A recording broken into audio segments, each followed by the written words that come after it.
করে মেজাজটা গরম হয়ে যায়, মাথাটা একটু খোঁচর মোচর করে, আসে না এরকম অনেকের? ওই সময় একটা কাজ করবা, সেটাকে বলি, ওই সময় খুব সহজ কাজ, সেটা হচ্ছে কি জানো? চোখ বন্ধ করবা। করো করো, করছো? চোখ বন্ধ করে চিন্তা করো যে তুমি যে জায়গায় চান্স পাইতেছো সেই জায়গায় চান্স পেয়ে গেছো। চিন্তা করো তো, ভালো লাগতেছে?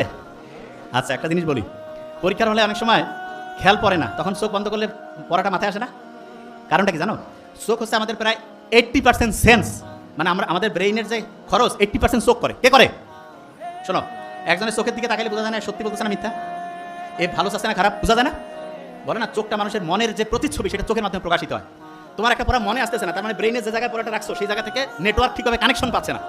কানেকশন করার জন্য অনেক সময় তুমি দেখবে হঠাৎ করে তোমার বাসায় কারেন্ট লো ভোল্টেজ হয়েছে বা কারেন্ট চলে গেছে, তখন আমরা এরকম করি না, কিছু কিছু জিনিস বন্ধ করে দিয়ে ফ্যানটা আর যেটা খুব প্রয়োজনীয় সেটা চালু রেখে আমরা সব বন্ধ করে দেই, যে ভোল্টেজটা একটু ঠিকভাবে একটু পাও।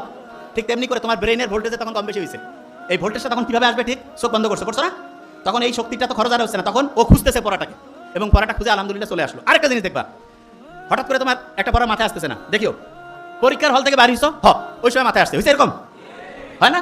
আচ্ছা, অনেকে কবে এটা কেন হয় বলি একটা জিনিস, ব্রেইনের একটা অসাধারণ বৈশিষ্ট্য হচ্ছে কোনো প্রেশার দিতে চায় না, প্রেশার নিতে চায় না।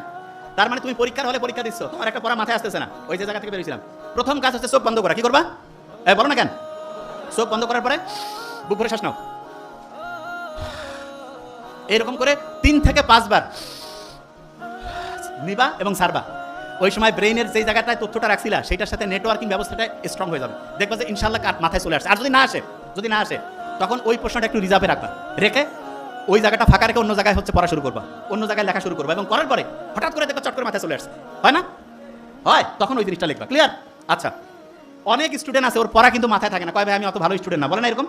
কার কার আছে পড়া সহজে খেয়াল থাকে না? হাত উঁচু করো তো। আচ্ছা, কোনো সমস্যা নেই, আলহামদুলিল্লাহ, এটা ভালো। যাদের পড়া খেয়াল থাকে না তাদের যাতে পড়াটা মাথার মধ্যে সহজ, সমস্যা নেই, এই থামো, কোনো অসুবিধা নেই, আমরা ইনশাল্লাহ লাস্ট বেঞ্চ পর্যন্ত। আচ্ছা, এবার আমি একটু পড়া ধরি। ব্রেইনে যে আমাদের এখানে যে পানি আছে এটার কারণে 1500 গ্রামের ব্রেইনটা কতটুকু হয়? Very fine. মেডিকেলে যারা পরীক্ষা দিবে দৈনিক কয়টা বক্স পড়বে?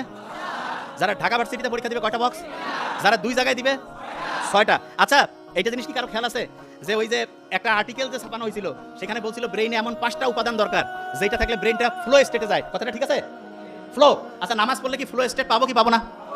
নামাজ পড়লে ফ্লো স্টেট পাবো। আচ্ছা, আমরা যদি হচ্ছে অন্যের প্রতি রাগ হই তাহলে আমাদের ব্রেন কি ফ্লো স্টেটে যায় নাকি ধ্বংসের দিকে যায়? যখন রোজা রাখি তখন কি ব্রেনটা ভালোভাবে কাজ করে না খারাপভাবে? আচ্ছা, আমরা যদি অন্যের প্রশংসা করি ব্রেনের জন্য ভালো না খারাপ?